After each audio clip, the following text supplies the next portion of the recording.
बच्चों, welcome to my channel Verma study 2020 बुकलाना। मैं यूपी बोर्ड के क्लास 12th के छात्र छात्राओं के लिए इकोनॉमिक्स हिंदी माध्यम से मैं फुल कोर्स कराऊंगा। यदि आप फुल कोर्स करना चाहते हैं तो मेरे चैनल को सब्सक्राइब कीजिए और बेल आइकन को प्रेस करना ना भूलें, ताकि जो भी वीडियो मैं अपलोड करूं उसका नोटिफिकेशन आपको सबसे पहले मिल सके। माइक्रो इकोनॉमिक्स में चैप्टर 4 चल रहा है, पूर्ण प्रतिस्पर्धा की स्थिति में फर्म का सिद्धांत। इसमें हम लोग पूर्ति पढ़ रहे हैं। पूर्ति में जो है, पूर्ति के बारे में, पूर्ति क्या है, पूर्ति को लोच कौन कौन से हैं, पूर्ति की लोच को प्रभावित करने वाले कारक कौन कौन से हैं, ये पढ़ाया चुका है। अगर आप नहीं पढ़े हैं तो वीडियो को बैक जाकर मतलब आई बटन को क्लिक करके उसे पढ़ लें। आज हम लोग पढ़ेंगे, तो आज हम लोग पूर्ति की लोच को मापने की विधियाँ पढ़ेंगे। जैसे कि आप लोगों को बताया गया है कि मांग की लोच में 3 विधियाँ थीं, कुल व्यय विधि, अनुपातिक विधि, बिंदु विधि। लेकिन इसमें 2 ही विधि है, अनुपातिक और प्रतिशत विधि, जिसको परसेंटेज मेथड भी कहते हैं, और बिंदु विधि, ज्यामिति विधि भी कहते हैं, इंग्लिश में पॉइंट मेथड कहते हैं। आज हम लोग अनुपातिक विधि या प्रतिशत विधि के बारे में पढ़ेंगे और बिंदु विधि अगले वीडियो में देखेंगे। अनुपातिक और प्रतिशत विधि, इस विधि के अनुसार पूर्ति की लोच पूर्ति में प्रतिशत परिवर्तन और कीमत में प्रतिशत परिवर्तन का अनुपात है। इसी अनुपात की वजह से इसका नाम पड़ा है अनुपातिक विधि। सूत्र इससे पहले भी आपको यही बताया गया था कि पूर्ति का लोच ES जिसको कहते हैं, इलास्टिसिटी ऑफ सप्लाई, पूर्ति में प्रतिशत परिवर्तन बटा कीमत में प्रतिशत परिवर्तन। अगर आप मांग की लोच मापने की विधियाँ पढ़े हैं तो सूत्र और सूत्रों का विवरण सेम है, वही चीज़ है, इसलिए उसे ज़रूर पढ़ें। तो पूर्ति में प्रतिशत परिवर्तन बटा कीमत में प्रतिशत परिवर्तन। अब ऊपर वाले को अगर निकालना हो पूर्ति में प्रतिशत परिवर्तन, तो इसका सूत्र है नई पूर्ति माइनस पुरानी पूर्ति बटा पुरानी पूर्ति इंटू 100। और नीचे वाले को निकालना हो कीमत में प्रतिशत परिवर्तन, कीमत में प्रतिशत परिवर्तन, नई कीमत माइनस पुरानी कीमत बटा पुरानी कीमत इंटू 100। प्यारे बच्चों, रटने से काम नहीं चलेगा। अगर मांग की लोच का फार्मूला आप याद किए हैं तो ये अपने आप जो है याद हो जाएगा। अब इसमें हम ये बताना चाहते हैं कि अगर पुरानी, जैसे मान लो हम ऊपर वाले को, इसको हम निकालना चाह रहे हैं, तो इसका सूत्र नई पूर्ति माइनस पुरानी पूर्ति। अगर हम पुरानी पूर्ति को इस Q मान लें, Q0, और नई पूर्ति को मान लें Q1, तो ये पुरानी पूर्ति को अभी हमने Q0 माना था, ठीक है। तो उसी तरह से नई कीमत को और पुरानी कीमत प्राइस, पुरानी को हमने मान लिया P0, नई को मान लिया P1 और पुरानी कीमत को मान लिया P0। तो यही चीज़ मैं थोड़ा सा यहाँ बताना कुछ चाह रहा हूँ। तो पूर्ति की लोच जिसको ES कहते हैं, ES बराबर, तो देखो ऊपर जो पूर्ति में प्रतिशत परिवर्तन है, इसका मैं मान रख रहा हूँ। पूर्ति में प्रतिशत परिवर्तन का जो सूत्र ये हमने लिखा, नई पूर्ति के जगह पर हमने लिख दिया Q1 माइनस Q0 बटा Q0 इंटू 100। उसी तरह से कीमत में प्रतिशत परिवर्तन बटा, इसका मैंने मान रख दिया, कीमत का मान रख दिया हमने P1 माइनस P0 बटा P0 इंटू 100। कोई नई चीज़ नहीं किया हूँ। ये पूर्ति की लोच अगर हम इसको बीच में कर दें तो और ज़्यादा बढ़िया रहेगा। देखिए, इतना जो हमने सूत्र लिखा है ये होता है पूर्ति में प्रतिशत परिवर्तन, और नीचे वाला जो है कीमत में प्रतिशत परिवर्तन। अब इसको अगर हम थोड़ा सा कैलकुलेट करें तो देखो, जो नई पूर्ति में से पुरानी पूर्ति निकालते हैं तो पूर्ति की मात्रा निकलती है। तो इतने का अगर हम करें डेल्टा क्यू का मतलब होता है कि चेंज पूर्ति की मात्रा में परिवर्तन हो रहा है। तो नई में से पुरानी घटा देंगे तो पूर्ति की मात्रा निकल जाएगी, और बटा ये Q0 है ही, Q0 फिर P1 में से P0 हम निकालेंगे तो इसका मतलब ये हुआ कि डेल्टा P बटा P0। ये बस हमने कुछ नई चीज़ नहीं किया है, इतने को हमने ऊपर वाले को मान लिया है डेल्टा Q और नीचे वाले को माना है डेल्टा P। अब इंटू 100, देखो ये बटा में है तो 100 यहीं काट देते हैं। अब आपका ES जो है बराबर इतना हुआ, इतना। अब इसको हम ऊपर ले जाएंगे तो ये पलट जाएगा गणित के नियम के अनुसार। तो ES बराबर डेल्टा Q बटा Q0, और इसको पलट देंगे गुणे P0 बटा डेल्टा P। ठीक है, इसको इस चीज़ को हम ऊपर ले गए इसके यहाँ तो ये पलट जाता है। अब ये आपका यस का सूत्र निकल गया। अब इसमें हम कुछ नहीं है, डेल्टा इधर है तो इसको हम ऐसे भी कह सकते हैं कि डेल्टा Q बटा डेल्टा P बराबर गुणे P0 बटा Q0। ये चीज़ समझ में आ गया। यही चीज़ है, केवल हमने डेल्टा को एक साइड कर दिया ताकि याद करने में सुविधा रहे। डेल्टा Q बटा डेल्टा P इंटू P0 बटा Q0। अब ये आपका जो सूत्र है कि पूर्ति की लोच बराबर पूर्ति में प्रतिशत परिवर्तन बटा कीमत में प्रतिशत परिवर्तन, अगर सवाल में दिया है प्रतिशत परिवर्तन तो फिर इसी से निकाल लेंगे, और अगर प्रतिशत परिवर्तन नहीं दिया है तो इस सूत्र से हम निकालेंगे। सूत्र क्या है ये तो आपको बॉक्स में लिखा हमने कि ये सूत्र का निर्माण कैसे होता है, लेकिन हमारा असली जो सूत्र है वो ये है। या इसे आप रट लें या जैसे भी हो, इस सूत्र के बिना सवाल हल नहीं हो पाएगा। इस सूत्र को मैं यहाँ लिख रहा हूँ, आपका ES बराबर डेल्टा Q बटा डेल्टा P इंटू P0 बटा Q0। इसकी व्याख्या कर दें। ES बराबर होता है पूर्ति की लोच, और डेल्टा Q बराबर आपको पता है कि डेल्टा Q बराबर Q1 माइनस Q0। यहाँ व्याख्या कर दें, Q1 बराबर नई पूर्ति और Q0 बराबर पुरानी पूर्ति। क्लियर हो गया। कहीं कहीं पर ये S लिखा हुआ है, हम इसलिए क्यों लिख रहे हैं ताकि मांग वाले में यही सूत्र 100% है, तो दोनों एक जैसा रहेगा तो आसानी से याद हो जाएगा।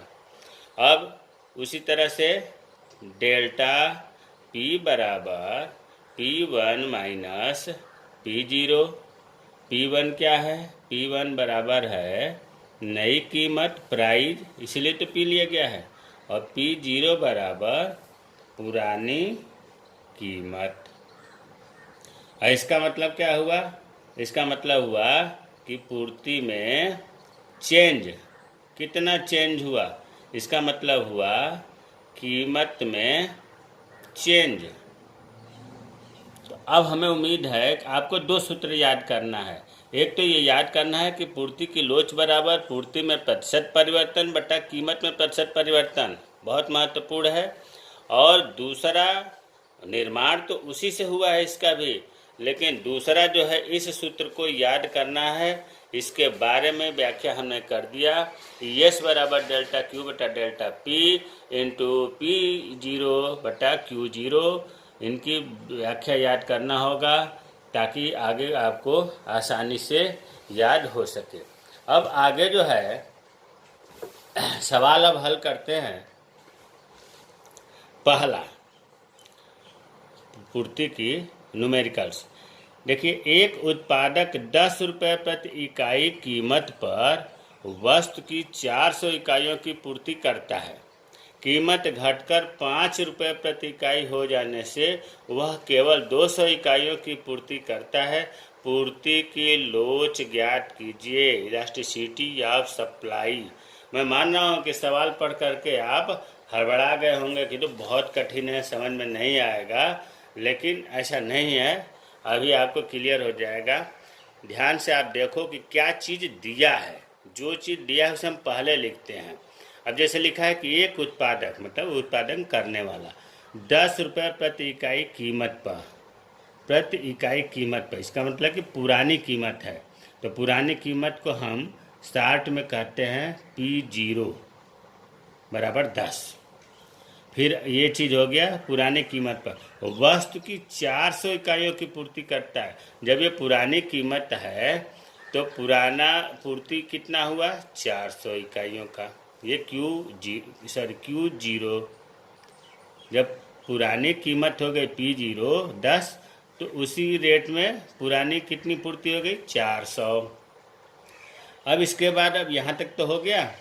कीमत घटकर 5 रुपये प्रति इकाई हो जाए। कीमत देखो नई कीमत हो गया P1 बराबर 5 रुपये। 5 रुपये प्रति इकाई हो जाए से वह केवल 200 इकाइयों की पूर्ति करता है। अब नई पूर्ति कितनी हो रही है 200 इकाइयों का। फिर अब पूर्ति की लोच ज्ञात करने को कह रहा है। देखिए कितना छोटा सा समझ करके कितना आसान ये हो गया। अब आसानी से निकलेगा सवाल। ये हमने जो दिया था सवाल में उसे हमने लिख लिया। अब देखो जब P0 P1 पता है तो आप डेल्टा P निकाल सकते हैं और डेल्टा P का सूत्र आपको बताया गया P1 माइनस P0। तो P1 5 है और माइनस P0 10 है बराबर ऋण 5। ध्यान देना है P1 पहले लिखना है। ये छोटी संख्या है, ये ऋणात्मक वाली बड़ी है, ऋण 10 है इसलिए ऋण लगा हुआ है। अब उसी तरह से इसका डेल्टा Q निकालेंगे तो इसका सूत्र आपको पता है Q1 माइनस Q0। Q1 है आपका 200 और Q0 है 400, ये भी बड़ी संख्या है तो ये होगा ऋण 200। अब यश निकालना है तो अब यश निकालना है तो यश का सूत्र हम पहले लिख दें अभी ताकि याद हो जाए। डेल्टा Q बटा डेल्टा P गुणे P0 बटा Q0, यही तो सूत्र है। अब इसमें ये नहीं बताएंगे कि P0 मतलब पुरानी कीमत, Q0 बराबर पुरानी पूर्ति, ये तो याद हो जाना चाहिए। अब इसके बाद मान रखेंगे बराबर डेल्टा Q। देखो डेल्टा Q आया है -5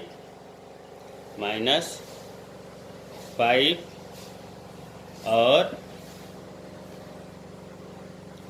सॉरी डेल्टा Q -200, ये है ना डेल्टा Q, ये 200। हाँ डेल्टा Q आया है -200 बटा डेल्टा P आया है -5 और P0 ध्यान देने की बात है P0 10 है, 10 बटा Q0 400 है। अब माइनस से माइनस कट गया, ध्यान दीजिए माइनस से माइनस कट गया, ये 2 जीरो से 2 जीरो कट गया, 5 दूना 10 2 हो गया है ना। और फिर ये 2 दूना 4, जब इसे कटाएं, मैं इसलिए नहीं कटा रहा हूँ कि बाद में समझने में दिक्कत होगी। देखो 2 जीरो से 2 जीरो कट गया तो अब 2 दूना 4 2 हुआ, 2 5 10 और फिर 5 5 1 आएगा। ES बराबर 1, अर्थात हम ये कहेंगे कि पूर्ति की लोच इकाई के बराबर है, इकाई के बराबर है। तो हमें उम्मीद है कि ये सवाल आपको बहुत अच्छे से समझ में आ गया होगा। अब दूसरा सवाल देख लेते हैं। एक वस्तु की कीमत 10 रुपये प्रति इकाई है और इस कीमत पर पूर्ति की मात्रा 500 इकाई है। यदि इसकी कीमत 10% कम हो जाती है तो इसकी पूर्ति की मात्रा घटकर 400 इकाई हो जाती है। इसकी पूर्ति की लोच ज्ञात कीजिए। पहले हम ये देखेंगे कि सवाल में दिया क्या क्या है। तो दिया क्या क्या है, कीमत 10 रुपये प्रति इकाई है, P0 बराबर 10 रुपये हो गया, ये चीज़ P0 हो गया। और इसी कीमत पर पूर्ति की मात्रा 500 इकाई है। चलो हमने Q0 500 लिख दिया। यदि इसकी कीमत 10% कम हो जाती है, देखो P1 10% कम हो रही है, 10% कम हो रही है। ध्यान दो, 10% कम अगर हो रही है, इसका मतलब हुआ कि 100 रुपये पर 10 रुपये कम हो रहा है, और 10 रुपये यह है, तो 100 रुपये पर 10 रुपये, तो 10 रुपये पर 1 रुपये। एक एक नियम से भी निकाल सकते हैं कि 100 रुपये में 10 रुपये कम हो रहा है, तो 1 में 10/100, इसलिए 10 में 10 गुणे 10/100 बराबर 1 रुपये कम हो रहा है। इसका मतलब कि 10 में से 1 गया 9 रुपये होगा। या तो हम कहें कि 10% कम हो रही है या 9 रुपये कम हो रही है। ठीक है, ये परसेंट है। अच्छा, ये भी निकल गया। इसकी पूर्ति की मात्रा घटकर 400 इकाई हो जाती है। Q1 आ गया आपका 400। इसकी पूर्ति की लोच ज्ञात कीजिए। इलास्टिसिटी ऑफ सप्लाई निकालने को कह रहा है। प्रतिशत जब दिया हुआ है इसमें कि 10% कम हो रहा है, तो हम प्रतिशत वाले सूत्र से निकाल लेते हैं। ES बराबर पूर्ति में प्रतिशत परिवर्तन बटा कीमत में प्रतिशत परिवर्तन, यही तो सूत्र है, शुरू से ही यही बताया जा रहा है। अब देखो, कीमत में प्रतिशत परिवर्तन तो दे रखा है कि 10% कम हो रही है, लेकिन ऊपर वाला निकालना पड़ेगा। और ऊपर वाला निकालने के लिए आपको बताया गया है सूत्र में कि Q1 मतलब पूर्ति में प्रतिशत परिवर्तन बराबर होता है नई कीमत नई पूर्ति ऋण पुरानी पूर्ति बटा पुरानी पूर्ति इंटू 100। तो इस पर जब हम Q1 ये हो गया आपका 400 गुणे ये 500 सॉरी माइनस 400 ऋण 500, यहाँ लिख देते हैं। Q1 हो गया 400 और Q0 हो गया 500 बटा Q0 हो गया 500, यही तो है 100। 0 से 0 कट गया। और इसे जब हम कटाएंगे पिटाएंगे तो आएगा 20%, माइनस में आएगा 20 माइनस 20%। इसका मतलब हुआ कि 20% की कमी हुई। माइनस में आने का मतलब हुआ 20% कमी हुई, माइनस वैसे लिखा नहीं जाएगा। तो अब देखो, जब पूर्ति में प्रतिशत परिवर्तन हमारा निकल गया 20, याद रखने की बात है कि 20 माइनस 20 है, लेकिन ये परिवर्तन लिख रहा है। परिवर्तन का मतलब हुआ कि वृद्धि भी हो सकती है, कमी भी हो सकती है। तो माइनस आ गया तो कमी हो गया, तो इसका हो गया 20। और कीमत में प्रतिशत परिवर्तन सवाल में दिया हुआ है ये कि 10%, 20/10 बराबर, अब इसको जब हल करेंगे तो 2, तो ES बराबर 2। अब ES 2, इसका मतलब हुआ कि यह 1 से अधिक है। 1 से अधिक है तो हम ये भी कह सकते हैं कि पूर्ति इकाई से अधिक लोचदार है। ये तो परसेंटेज से आपका सूत्र से ये हो गया। अगर इससे नहीं हल करना है, मान लीजिए कि अगर आप चाहते हैं कि हम डायरेक्ट दूसरी विधि से या दूसरे सूत्र से कि S बराबर डेल्टा Q बटा डेल्टा P इंटू P0 बटा Q0 से हल करें, तो देखो डेल्टा Q बराबर आपको पता है Q1 माइनस Q0 होता है। तो Q1 सवाल में दिया हुआ है 400 ऋण 500 बराबर ऋण 100। उसी तरह से अब डेल्टा P निकालते हैं, P1 माइनस P0। P1 दिया हुआ है 9, P1 10% निकालने में 9, और P0 दिया हुआ है 10, ये हो गया ऋण 1। अब इसको इस सूत्र में रखेंगे, तो सूत्र में रखेंगे तो डेल्टा Q आया है ऋण 100 और डेल्टा P आया है ऋण 1 इंटू P0 है, P0 दिया हुआ है सवाल में 10 और Q0 दिया हुआ है 500। ये जीरो से माइनस से माइनस कट गया, 2 जीरो से 2 जीरो कट गया।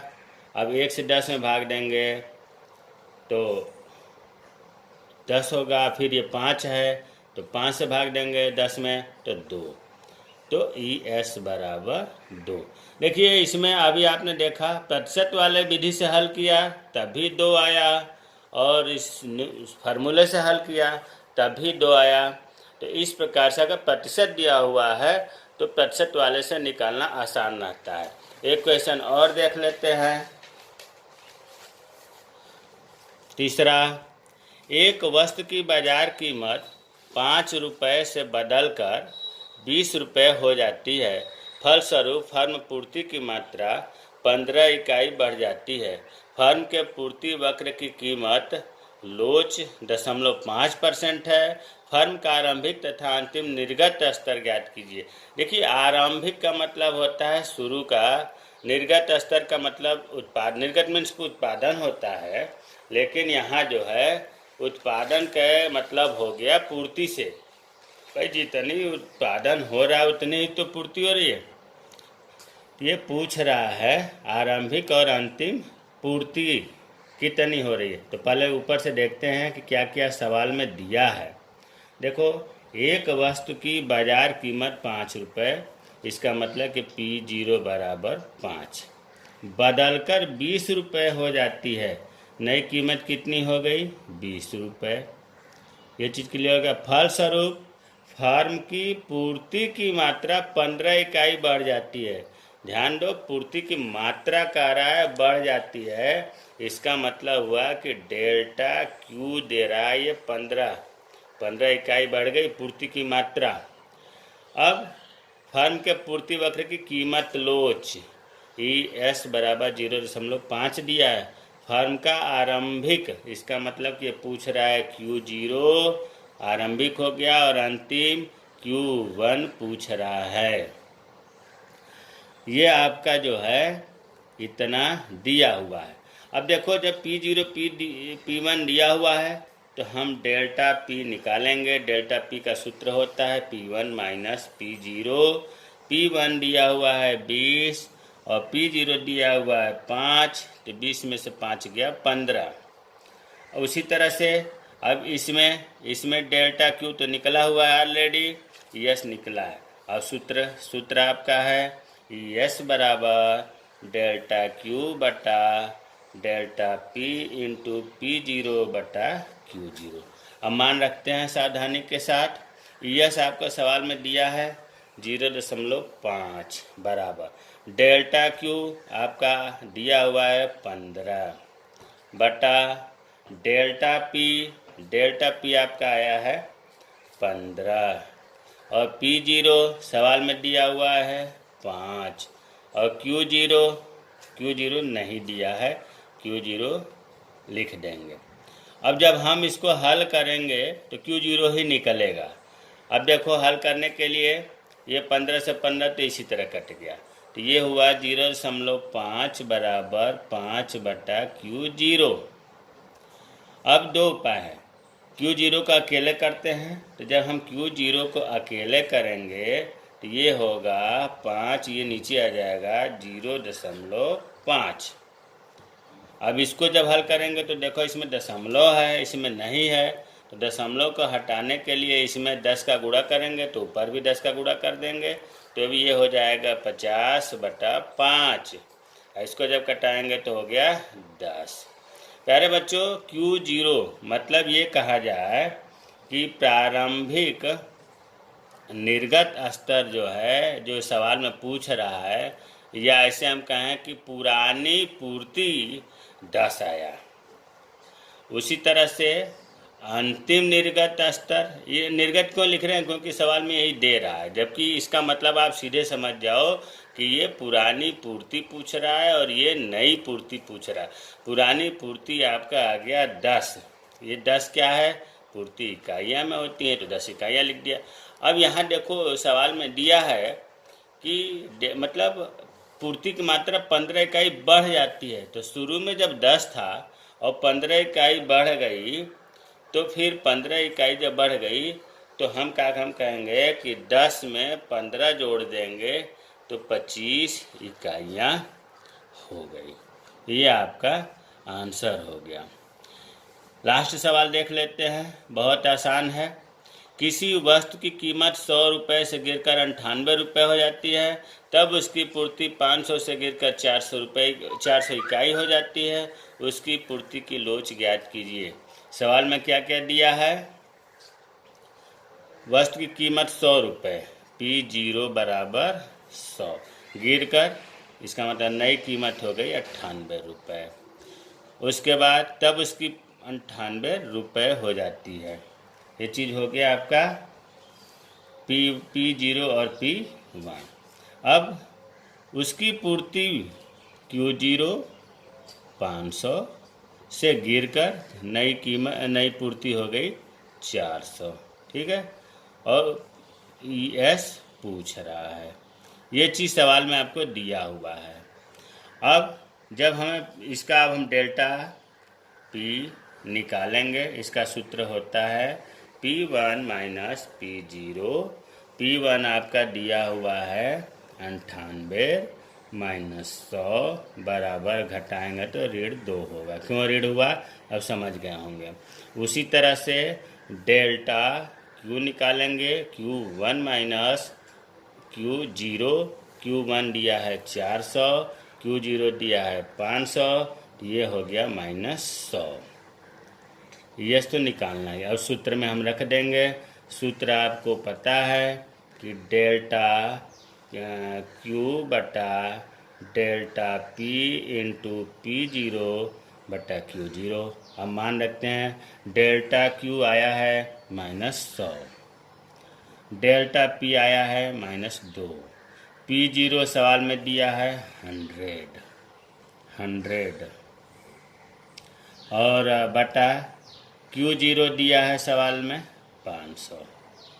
2 जीरो से ये 2 जीरो कट गया, ऋण से ऋण कट गया।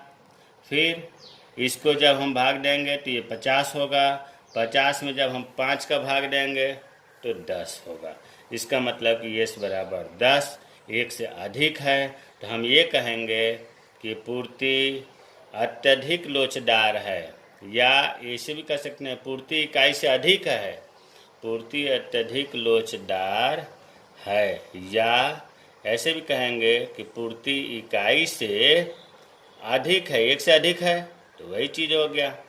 तो इस प्रकार हमने 4 सवाल बताया। हमें उम्मीद है कि आपको पूर्ति की लोच की प्रतिशत विधि जो है, जिसको हम अनुपातिक विधि भी कहते हैं, समझ में आया होगा। अगर आपको कोई समस्या है, समझ में नहीं आता है, तो कमेंट बॉक्स में कमेंट करेंगे, मैं उसका रिप्लाई करूंगा। दूसरी विधि जो है बिंदु विधि, वो नेक्स्ट वीडियो में। प्यारे बच्चों, बहुत महत्वपूर्ण ये था। हमें उम्मीद है कि आपको बहुत अच्छे से समझ में आया होगा। मेरे चैनल को सब्सक्राइब कीजिए, शेयर भी करिए, उनको शेयर करिए जो ट्यूशन नहीं पढ़ सकते, जो आर्थिक रूप से कमज़ोर हैं और पढ़ना चाहते हैं, ताकि उनका भी कल्याण हो। और मेरे वीडियो में कैसा लगा कमेंट करें। जय हिंद, जय भारत।